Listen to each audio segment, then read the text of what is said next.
أعوذ بالله من الشيطان الرجيم بسم الله الرحمن الرحيم الحمد لله رب العالمين وصلى الله على محمد وأهل بيته الطاهرين أما بعد السلام عليكم ورحمة الله وبركاته.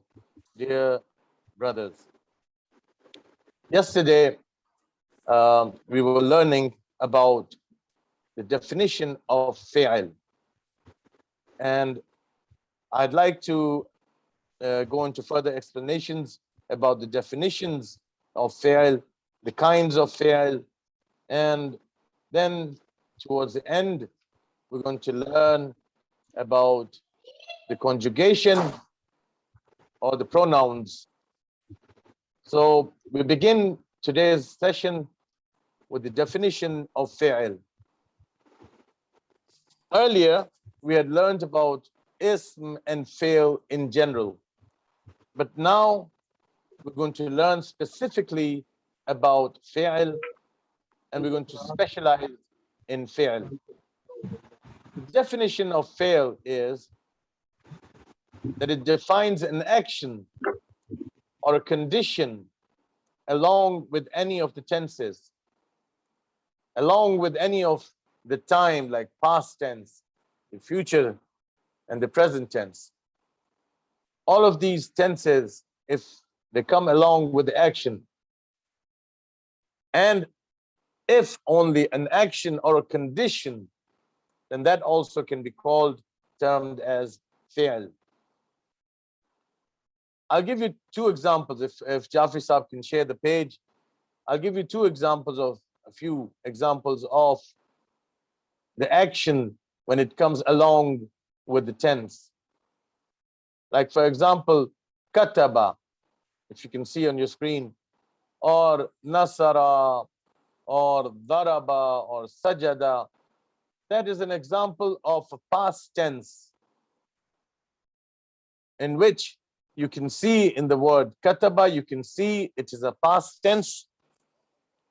So some sort of time is defined. The doer of an action, fa'il, as you had learned earlier, the doer of an action is called fa'il, right? And the thing or the person upon whom the action is being done is maf'ul. Now the fa'il over here, or the doer of the action, is in the past tense. Kataba, he wrote. Nasara, for example, he helped. Yaktubu, he is in the process of writing, or will keep on writing in the future, or he will write in the future. So yaktubu represents the present tense as well as the future tense. Now, that's one of the examples of fi'l. And the other example is, it is an action or a condition discluding the tenses. The span of time is not defined. For example, hasuna. Hasuna means that he became handsome, for example. But when did that happen? Not sure. It's not said. Or khuruj, for example, right? Or nom, for example. Now, in khuruj, you can see that there is khuruj means exit, right? But none of the tenses are defined. Khuruj, exit, it is an action. Yes, it is an action, but there is none of the tenses are defined in it. None of the time span, there's no time span in it.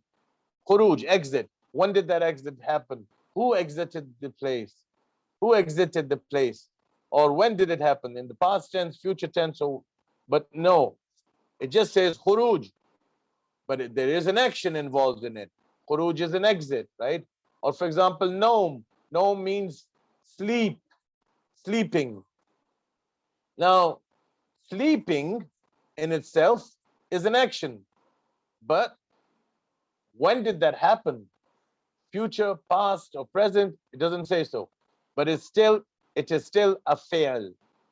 Therefore, you can have the definition in this way, that a fi'l is something that defines an action, it defines a condition along with the tenses or without the tenses, right? That can be sort of a better explanation for fi'l, with or without the tenses, but something that defines an action or a condition, a situation in which an action has occurred. Now, there are two kinds of fi'l, three kinds, sorry, of fi'l. Fi'l madi, as you can see on your screen, which is past tense. Fi'l mudari, which is the present tense as well as the future tense. And then you have the fi'l amr, which is the command. Fi'l madi, like you have been learning for so many of your sessions, like nasara, kataba, daraba, sajada, khalaqa, ba'atha, so on and so forth. Mudari is the present tense and the future tense, like yansuru, yaktubu, yaf'ulu, so on and so forth. Amr is the command, right? Unsur, help him. It is a command. Like I command you to help him. So I'll say unsur, help him. Usjud, do a sajda. I'm commanding somebody to do an action. Or for example, uktub, write down something, right? Now, if you go on to the second page, you will see that the af'al, if you see the words, all of the af'al or the fi'l, the plural of fi'l is af'al, right? Now, fi'l or action. Now, as I've defined before, as I've said before, fi'l in itself is fi'l mudari, madi, or amr, right? But they must be deriving from a word. In our previous sessions, we had learned that all Arabic words derive from some words, and there are rules and regulations of it, how it has derived, how has it derived from a word. But then sometimes the Arabs have got foreign words in them as well from different languages, like the previous languages that existed before Arabic, and they have adopted those names which are not Arabic. But if there are Arabic words or names or anything of that sort, then they do have to follow. There are rules and regulations from how this word has derived from any other word. There is always a root word, as you've learned before. Like, for example, when we talked about jamid and mushtaq, jamid is the word that is derived from the Arabic alphabets, Arabic letters, right? And in fi'l, where does this fi'l come from? As you can see, the three kinds of fi'l that we have described, the root word of all of the af'al is masdar, right? Like I gave an example of khuruj and nom. Now, first I want to define this word masdar. It is a root word of fi'l. But also, you have to know that it doesn't carry any of the tenses while it is describing an action. As we have learned, masdar is the same as the second category of the fi'l that we have just learned. So, for example, khuruj or nom. Nom means sleeping. Khuruj is exit or exiting. But it doesn't say when and how and who it is. Over here, the fi'l is not known. The file is not known. And the time is also not defined. Now, as I've said, masdar is a root word of all af'al. From masdar comes out fi'l mazi. And from fi'l mazi, you can make fi'l mudari. And from fi'l mudari, you can make fi'l amr. So fi'l amr, if you go back, fi'l amr is derived from fi'l mudari, and fi'l mudari is derived from fi'l mazi, and fi'l mazi is derived from masdar, right? Okay.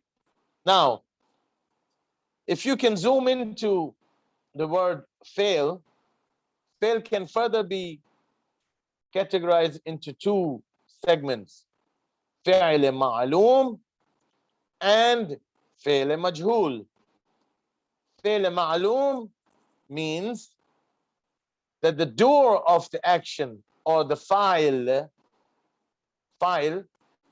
translated into English as the doer of an action, somebody who is doing something, is called fa'il, right?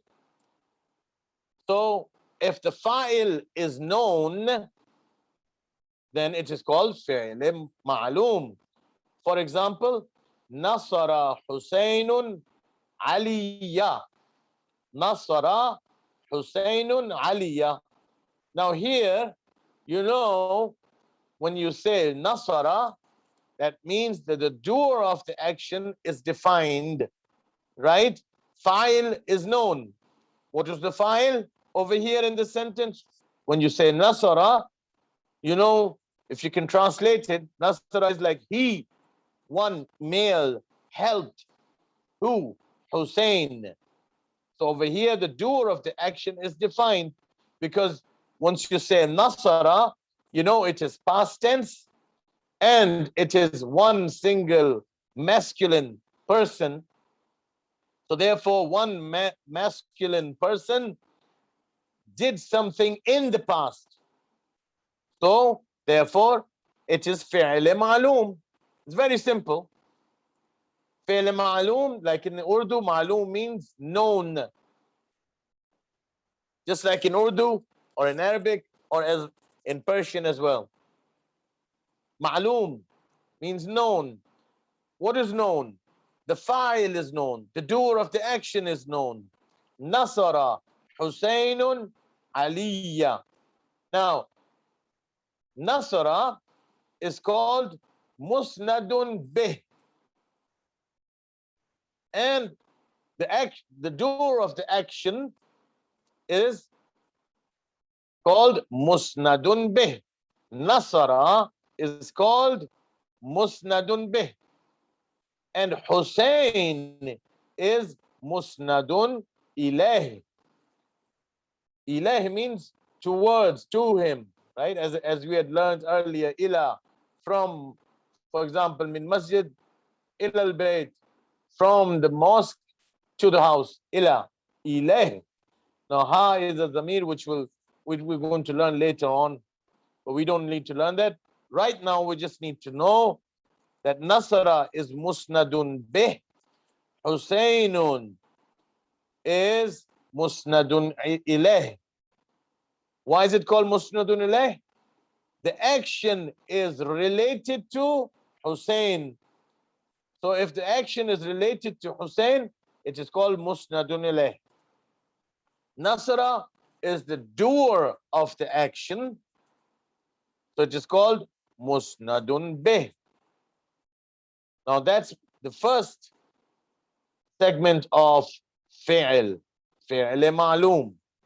Now we go on to the second category, which is fi'l majhul. Fi'l majhul, majhul means unknown. So, as you can understand, fi'l majhul means the doer of the action is unknown, not known. Therefore, it is called fi'l majhul. For example, Nusra Aliyun. Now, Nusra means helped. was helped. Ali was helped. Nusira. But who helped him? Who was the doer of the action? Who was the file? Doer of the action means file. File means doer of the action, right? Same thing. Now, file. Who is the file? It is not known. Therefore, this is fi'l majhul. Nusira aliyun. Or for example, nuzil al-Qur'an. Nuzil al-Qur'an. The Qur'an was revealed. Nuzila. It doesn't say when. The sentence, if you read Nuzila al-Qur'an, doesn't say when was it revealed. Was it revealed in the past tense, the future tense, or, for example, whenever in the future? It doesn't say so, right? It says Nuzila al-Qur'an. The Qur'an was revealed, right? Al-Qur'an unzila ilayh. The Quran was revealed upon him. But it doesn't say who the file is, who the doer of the action is. Nuzil al-Quran. The Quran was revealed. But who revealed it? It doesn't say. Nusira aliyan. Ali was helped. But it doesn't say who helped Ali. Who was the helper? Who was the doer of the action? Nuzil al-Quran. Quran was revealed. But who revealed it? Doesn't say so. Al-Quranu unzila ilayh. The Quran was revealed upon him. But it doesn't say who revealed the Quran. The doer of the action. File is not known. So whenever the file is not known, whenever the doer of the action is not known, it is called fi'l majhul. And when the doer of the action is known, it is called fi'l ma'loom. That's very, very simple, right? Now, I've made a simple chart. If you can move on to page 3, please. What we have learned so far, you can see it on this chart. As you can see, as I've already said before, masdar is the root of fi'l mazi. So from fi'l mazi ma'loom. Now you know the differences between ma'loom and majhul, right? So fi'l mazi and also ma'loom. Ma'loom means the file is known. The doer of the action is known. So if you find a word which is masdar, you can make fa'il mazi ma'loom from masdar. And then this fa'il mazi ma'loom is divided into 2 segments. Mazi ma'loom and mudari ma'loom. Mazi ma'loom further on does not have any other categories. You stop at mazi ma'loom.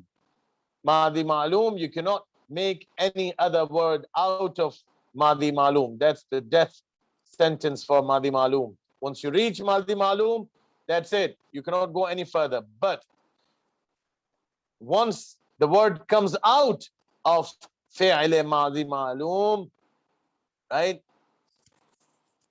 You have mudari ma'loom. This mudari ma'loom. What is mudari ma'loom? Mudari ma'loom means a fi'l in which the file is defined. So the file, the doer of the action is the present tense or the future tense. For example, yansuru, right? And then from this mudari ma'loom comes out 2 segments. Mudari majhul, file is not known in the present tense or the future tense, and amr ma'loom, the command. Somebody is commanding somebody. That is amr ma'loom. And from mudari majhul comes amr majhul. Amr majhul is somebody is commanding someone, but it is not known who it is. So I'll give you an example. If you stay on this page, please, I'll give you an example. For example, the word khuruj is masdar. From this masdar, khuruj is masdar, right? From khuruj, you can make fi'l madi, which is kharaja. And from this kharaja, fi'l madi, you can make fi'l mudari, which is yakhruju. And from yakhruju, you can make amr ma'loom, which is ukhruj. Right? Now, this is what we need to, I've given you enough examples, and we need to go on to the end of the session. And before we end this session, I'd like all of you to go and memorize after this class. You've got enough days to memorize this chart. It is very important, and it's going to become very, very interesting once you have memorized these pronouns, these Arabic pronouns. There is no language in the world that has 14 pronouns. Arabic is the only language in the world that has 14 pronouns. Now, if you read this page, you can see that I've divided this page into, this is a table that you need to learn. Now, the 14 pronouns that you see on your page, huwa, huma, hum, hiya, huma, hunna, anta, antuma, antum, ante, antuma, antunna, ana, wa nahnu, and nahnu. These are the 14 pronouns. If you can see the definitions I've written in English, you would understand the meanings of these 14 pronouns. For example, we will begin with huwa. Huwa means he. If you ask somebody, man huwa, who is he? Or huwa rajulun, he is a man, right? So huwa is a pronoun. What does huwa mean? When somebody says huwa, it means, if you can read the chart, huwa is he, it is a singular, and it has to be a masculine, a person who's male, and it is third person. You're referring to somebody, huwa. He's not present, but you're referring to somebody, huwa, he, huma. Now, how do we have 14 pronouns? Because as you can see, huma is related to dual.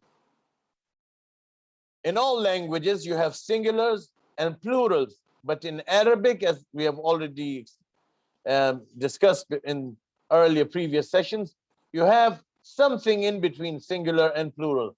If there are two persons, then it is a dual, tathniya. Singular is for one, dual is for two persons, plural is for three persons or more, right? Now, all of these singulars and duals and plurals have got masculines and feminines in them as well, right? MashaAllah, it is amazing.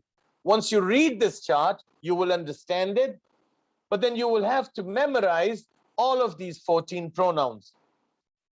He, huwa, homa, they, two, male, dual, masculine, and the third person. Hum, they, three males did it. For example, Humus Sadiqun, they are the truth, the true persons, right? Hum, they, three males did it. Here, and then now you have the masculines, the feminine. Masculine is done, huwa, huma, and hum. Now we move on to feminine. Here means she. It is singular and feminine, and also third person. Like for example, hiya katabat. We're going to learn those things later on. The af'al we're going to learn the af'al later on. Once you memorize these pronouns, learning the fi'l mazi and learning the fi'l mudari and fi'l amr is going to become very, very simple. Very, very simple. All of the fi'l mazi and then fi'l mudari and fi'l amr. You see, the past tense fi'l mazi has got 14 of these categories. Fi'l mudari has got 14. And then once you go into those categories and you do not know these pronouns and the meanings of these pronouns, and you have not memorized them, then it's going to become a little hard. Not very difficult, but a little hard. By learning these pronouns and by memorizing these pronouns, fi'l madhi and fi'l mudari, all of those categories, the 14 categories, are going to become very, very simple. So very quickly, we're going to go through these, and then we're going to end the session. Huwa, he, singular, masculine, third person. Huma, they, two, male, dual, masculine, and third person. Hum, they, three males, three persons who are male, and also plural, of course, three males, it's plural, masculine, and third person. And then you have the female side. Hiya is she, right? Which is singular and feminine. Homa, like Homa, they, two female, or those two females, dual. Hunna is plural. Those three female, they, three females. And then we move on to the other category, which is the second person. Now you are addressing somebody. You're saying anta. Sorry? Somebody's got the mic on, I guess. Yeah. Anta. Your anta means you, one male, one singular masculine person, second person. Now you're addressing somebody. Anta means you. Antuma means you two males. Second person. Antuma means you, three or more males, plural. Anti. Anti means you, one female, singular. Antuma, you, two females, dual, second person. Antunna, you, three females, plural, and second person. And now we come to this last category, which is the first person. I or we, as in English. Referring to yourself, singular or plural. Ana is I. Nahnu is I. Nahnu is we. And you do not have masculine or female in it. You just have, you can use if you're a male, you would still say ana. And likewise, if you convert into plural, nahnu is we. Now I think the mic is on. Somebody's mic is on. Now I think it's enough for today. And for the next class, before I close this session, I request all of you to memorize all of these 14 pronouns. Sorry. Once you memorize them, then fi'l madhi, mudari is going to, and amr is going to be very, very simple. So please memorize these 14 pronouns, not a lot of them, just 14 of them. Huwa, huma, hum, hiya, huma, hunna, anta, antuma, antum, ante, antuma, antunna, ana, wa, nahnu, and nahnu. Just 14 of them. You need to memorize this table. The meanings are there on the chart. You can go through them and you can see, inshallah. Once you see them, once you go through them, once you read them, there's no need to explain anything. It's all written on the chart. All you have to do is, once you have understood it thoroughly, just please memorize these Arabic verbs, pronouns, sorry. Once you have memorized these pronouns, then we can move on to, inshallah, fi'l madi and fi'l mudari and fi'l amr. And all of them also have tables.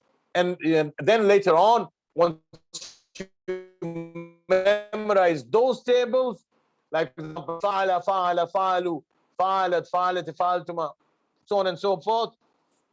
14 of the fi'l madi and 14 of the fi'l mudari. Once you have memorized them, then inshallah, Arabic language is going to become easier and easier day by day, inshallah. So that's it for today. And inshallah, we're going to close this session. And I'm sure you're going to start enjoying it from today on. Wondering for so many days, like so many people might have no idea why are we learning all of this? How are we going to learn the meanings of the words? When are we going to understand in totality the meanings? And how are we going to learn about these words? How am I going to relate it when I start reading Qur'an or the ahadith? How am I going to relate whatever we are going to learn or whatever we are learning? How am I going to relate this to Qur'an, the verses or the ahadith that you learn? But once, inshallah, as the time goes by, day by day, you're going to learn more and more about Sarf. And inshallah, once we are done and all of these sessions are done, you will understand the vocabulary of Quran and also, inshallah, the ahadith that you learn. So that's it for today. See you next time. But again, I ask you, please memorize all of these 14 pronouns. So that's it for today. Assalamu alaikum wa rahmatullahi wa barakatuh. Do we